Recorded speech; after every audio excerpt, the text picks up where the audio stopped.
Calgary Flames dropped a pivotal playoff race matchup to the Vancouver Canucks, which wasn't an ideal result for the fans of the best sport team in the world. But the bad news didn't end there, as multiple players could be out for the foreseeable future due to injury and potential suspensions.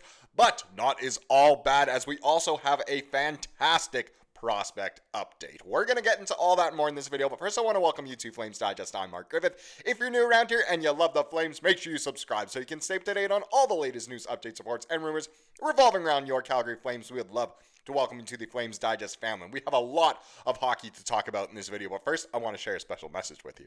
March is one of my favorite times of the year, and that is because March Madness is here. And that's why I'm very excited to announce that we are kicking off a March Madness bracket for the channel. We've partnered with the Hot Takes app and other Digest channels for this event. It's completely free to sign up. Just download the Hot Takes app, click the March Madness banner at the top, and under group select the Digest Media Pool. This is really exciting as there are over $35,000 in prizes to be won. And since there's a much smaller pool of people participating, there's a real chance in winning big compared to other bracket challenges out there. Check out the link below or scan the QR code to download the app, and make sure to use the promo code DIGEST in all caps to get exclusive perks when signing in. Again, it is completely free to sign up. If you have any issues signing in, you can go ahead and check the email down below and we will be able to help you out, and we cannot wait to see you in the bracket challenge. It should be super fun if you guys want to join. Make sure you do Digest in all caps when you have that referral code. If you have any issues, again, feel free to check out that email in the description. But let's talk about last night's game, and we honestly have a lot to talk about in terms of what this game kind of meant. If you somehow missed it, then I don't know what to tell you. Maybe you're not a real Flames fan if you don't know what happened. But the Flames are playing the Canucks in a very pivotal matchup. Just for, with this playoff race.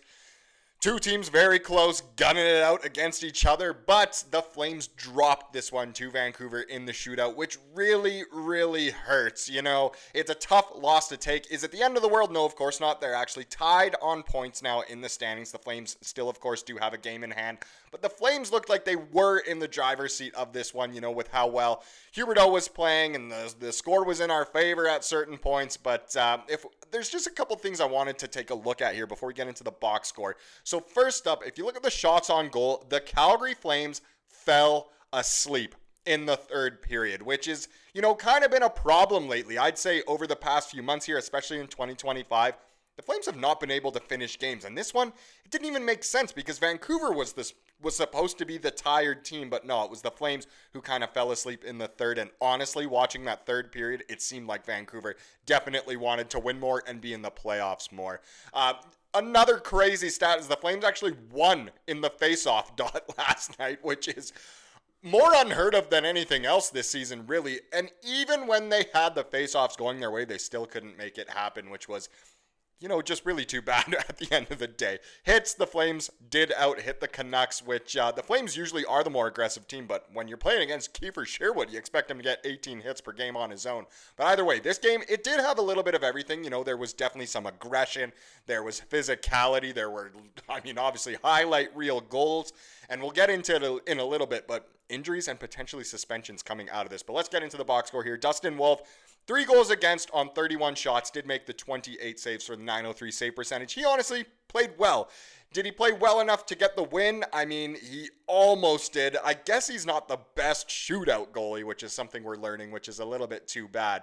But he honestly played really good. He kept the Flames in this during that third period, it seemed. When the rest of the team fell asleep, he made some big saves, but unfortunately does get the OTL on the stat sheet. If we get into the guys on the score sheet here, Huberdeau, he got 2 goals in this one. He got a shorty and a peepee. Don't we all? And he had a very good game. It was great to see him get on the score sheet. Really, earn kind of some good statistics out of this game because he did play well. Kadri as well. He had that highlight reel goal. What an absolute beauty. Dancing in there. What a pass from Raz as well. He gets a goal and an assist on the night. And Weegs gets 2 assists as well. The veterans really were carrying it in this one. Kevin Rooney, Kevin Ball, the double Kevs, and Raz, as I just said, all got assists as well. So the big picture now is, where does this leave us in terms of the playoffs? Well, not that one, Mark. Press that one. There we go. The Flames and Canucks are now tied at 71 points. The Flames do hold the games played tiebreaker with fewer games played and a regulation win tiebreaker, so they do remain in a playoff spot after this game. And of course, they do have that game in hand as well. If you think back to when the Flames game was canceled against the Kings in LA due to the wildfires, that's why they kind of still have that game in hand. But upcoming games for both teams: Calgary plays Colorado on Friday, and Vancouver gets the extra break. They play Chicago, the lowly Blackhawks, on Saturday, which is, a little bit more of a favorable matchup for Vancouver, I would say, than us. But we're getting down to it. It's between 15 and 20 games now. It's really, really coming down to it, and it should be a fun race. If we get into the playoff percentages, so this is via moneypuck.com, and they always have these kind of playoff percentages and so many other things, but as of right now, they actually have Vancouver having the best chance, but all four of these teams are very close, almost taking up a quarter of, one of the playoff spots, I guess you can say. But Vancouver, over a 30% chance to make it. Calgary, just under a 30% chance after this one.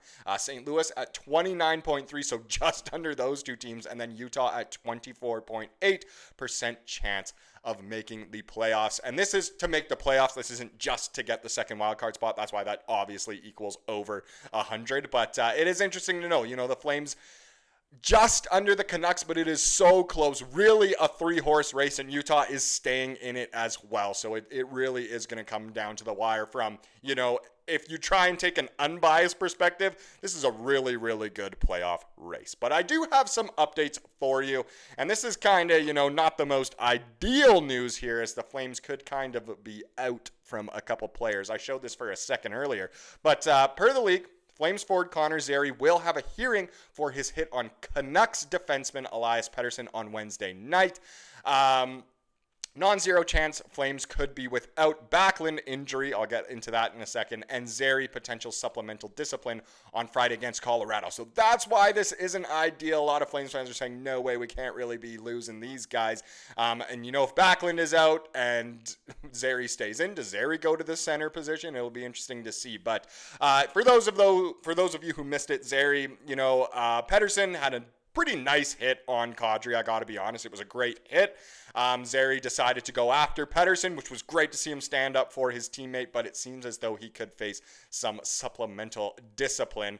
So in the event that Backlund and Zary are unavailable against Colorado, the Flames would be eligible to use an emergency recall to meet roster minimums, as they would be below 12 forwards. Now, it's funny, we kind of went over this yesterday. The Flames did recall Klapka, and that counted as one of their 4 recalls for the rest of the season. But if both these guys are out and they recall someone, it won't count as one of those 4, which is, obviously good to see.